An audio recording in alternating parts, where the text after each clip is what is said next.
Hey, what's up guys? In this video, we're going to talk about gap funding. We're going to explain what it is, why you use it, and how to use it. All right, so first off, what is gap funding? Well, gap funding is how you get the gap funded. Pretty simple. So let's try and explain it again. And let's say you've got a situation where, guess what? You found a great deal. You take it to a hard money lender. They're willing to fund the thing, but you know what? You got to have some skin in the game. Maybe they're willing to fund 80%, 90%, but that last 10 to 20, you've got to bring to the table. What do?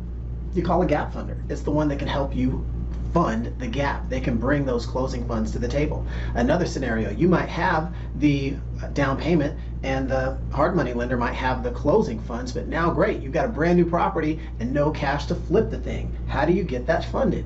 You call a gap funder. So gap funders are awesome tools essentially to have in your toolbox. You should know about this type of lending because you want to partner with other people to get your deals done. And so it's all about finding the win-win solution to any obstacle that you're coming across.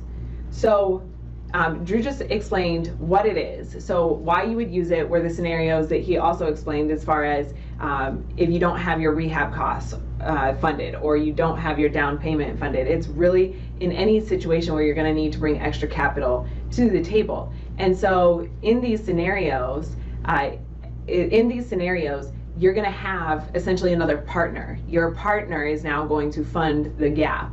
And when they fund the gap, they're not necessarily making it as a loan. They're actually becoming part of your deal with you.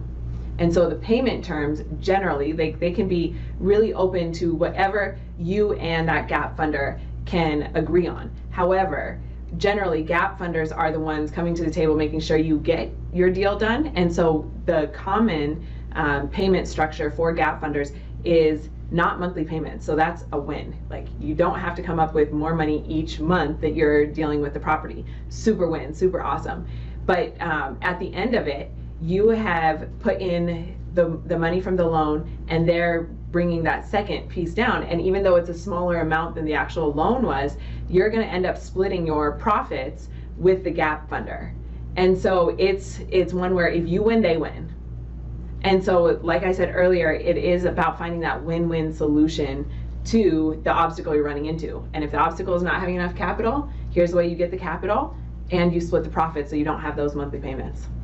Now keep this in mind, there's a little bit of magic here, because some people think of the pros and see those, some people see the cons and see those. Here's the piece that you need to step back and look at, is the entire picture. With a gap funder, it's kind of like you're building a money bridge from where you are with like a deal not quite done or a deal not quite ready to be taken to the market to unlock its full potential, over to a place where you can get the maximum payday with the minimal amount of risk. Now, that cost isn't free, because you're essentially taking on an additional partner that's more of like a equity partner than a traditional debt partner. But again, when you look at the pros and the cons, you'll likely see the pros are going to outweigh the cons, although that may not be the case in every scenario. But again, if you're in a position where you can look at either getting a payday or not getting a payday, and gap funding is available, you may seriously want to consider taking advantage of this resource available to you to help you get a payday quickly. So we hope that you've found this little short informational segment on gap funding and gap funders useful. As you know, we always talk about the power of resourcefulness when you're looking at anything you're doing in the world of business and investing. And so this is yet another way to look at financing things in a resourceful fashion,